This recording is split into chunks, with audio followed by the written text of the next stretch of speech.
तो चलते हैं हम आज के इस वीडियो लेक्चर पर। आज हम बात करेंगे राष्ट्रपति और जो राष्ट्रपति और राज्यपाल होता है, उनके जो पावर होती हैं, क्षमादान करने की जो पावर होती हैं, पार्डन पावर होती है, उनमें क्या डिफरेंसेस होता है, क्या अंतर होता है उनकी क्षमादान की शक्तियों में, ये हम देखते हैं। आज एक कॉन्सेप्ट देखेंगे।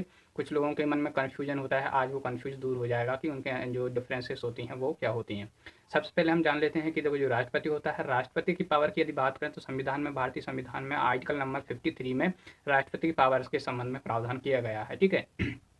और वहाँ पर ऐसे लिखा हुआ है कि राष्ट्रपति जो कार्यपालिका संबंधी शक्तियाँ होंगी वो राष्ट्रपति में निहित होंगी और राष्ट्रपति इनका उपयोग स्वयं या अपने प्रतिनिधियों द्वारा कर सकता है, ठीक है। तो आपको पता होगा कि राष्ट्रपति अपनी शक्तियों का उपयोग मंत्रिपरिषद की सहायता से करता है। दूसरी बात, यदि हम बात करें कि राज्यपाल की शक्तियों के बारे में कहाँ पर प्रावधान है, तो भारतीय संविधान के अनुच्छेद 154 में राज्यपाल के संबंध में, राज्यपाल की शक्तियों के संबंध में प्रावधान है। और राज्यपाल के संबंध में ही वही बात लिखी गई है जो बात राष्ट्रपति के संबंध में लिखी गई है, कि मतलब कि राज्यपाल जो राज्य की कार्यपालिका की समस्त शक्तियां हैं वो कहाँ पर होंगी, राज्यपाल में निहित होंगी, और राज्यपाल अपनी इन शक्तियों का प्रयोग स्वयं या अपने अधीनस्थ अधिकारियों की मदद से कर सकेगा, ठीक है। आगे बात करें कि जो क्षमादान की शक्तियाँ हैं वो कहाँ पर हैं, तो यहाँ पर दो आर्टिकल और याद रखने की आवश्यकता है। वो आर्टिकल हैं, एक आर्टिकल 72 है जिसमें राष्ट्रपति की क्षमादान की शक्तियों के बारे में वर्णन किया गया है, और दूसरा आर्टिकल है 161 जहाँ पर राज्यपाल के संबंध में बात कही गई है कि राज्यपाल को कौन कौन सी क्षमादान की शक्तियाँ प्राप्त होंगी। आपको पता होगा कि जब कोई अपराधी अपराध करता है तो उसे न्यायालय सजा देता है, और सजा कुछ महीनों से लेकर, कुछ दिन से लेकर कई साल, और यहाँ तक कि हम कह सकते हैं कि मृत्युदंड तक की सजा उसे दी जा सकती है। तो राष्ट्रपति को और राज्यपाल को कुछ अधिकार दिए गए हैं, कुछ शक्तियाँ दी गई हैं ऐसे अपराधों को क्षमा करने के लिए, कि वह किसी अपराध को क्षमा कर सके जिससे कि वह व्यक्ति उस स्थिति में आ जाए जब उसने अपराध नहीं किया था। और जनरली इनका यूज तब किया जाता है जब कोई न्यायालय ने मतलब किसी वो कहते हैं कि सबूत की वजह से कुछ ऐसा फैसला सुना दिया है जो उसने उस कार्य को ना किया हो, दंड ना किया हो, ठीक है।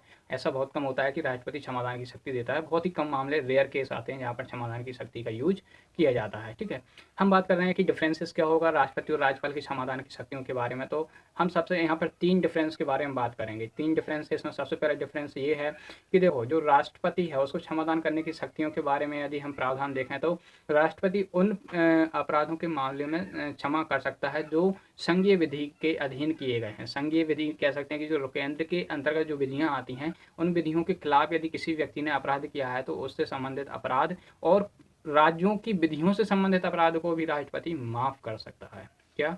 संघ विधि और राज्यों के अधीन जो विधि हैं उनके अधीन किए गए अपराधों को माफ करने की शक्ति किसके पास है? राष्ट्रपति के पास है। दूसरी बात, यदि हम राज्यपाल की बात करें तो राज्यपाल को केवल उन्हीं विधियों के खिलाफ अपराधों को सजा को माफ करने का अधिकार है जो राज्य विधि के अधीन किए गए हों, ठीक है। यहाँ पर हमने अंतर पहला देखा, एक संघीय विधि और राज्य विधि दोनों के खिलाफ अपराध यदि हो रहे हैं तो वो राष्ट्रपति के अंतर्गत आ जाएंगे, और यदि केवल राज्य के अंतर्गत होगा तो वो राज्यपाल के अधीन आ जाएंगे। मतलब राज्यपाल केवल उन विधियों के खिलाफ हुए अपराधों की सजा को माफ कर सकता है जो राज्य विधि के अंतर्गत किए गए हैं, और राष्ट्रपति राज्य विधि और केंद्रीय विधि दोनों विधियों के अंतर्गत किए गए अपराधों की सजा को माफ कर सकता है। ये हमने पहला अंतर देखा।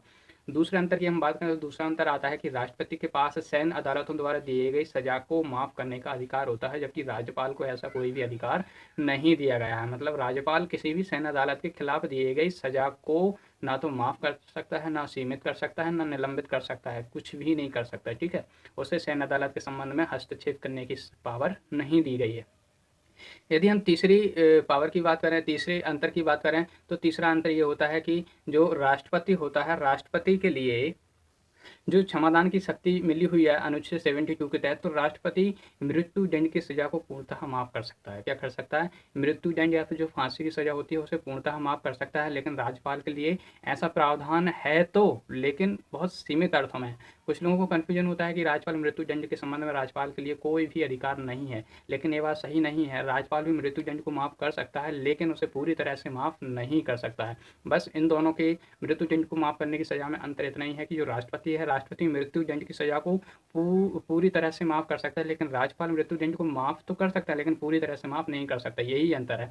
राज्यपाल मृत्यु दंड को या तो निलंबित कर सकता है या फिर उसे सीमित कर सकता है, लेकिन पूरी तरह से माफ नहीं कर सकता। तो ये हमने देखी राज्यपाल और राष्ट्रपति की सब जो क्षमादान की शक्तियां हैं उनमें क्या अंतर है। This is the end of the video. Video देखने के लिए थैंक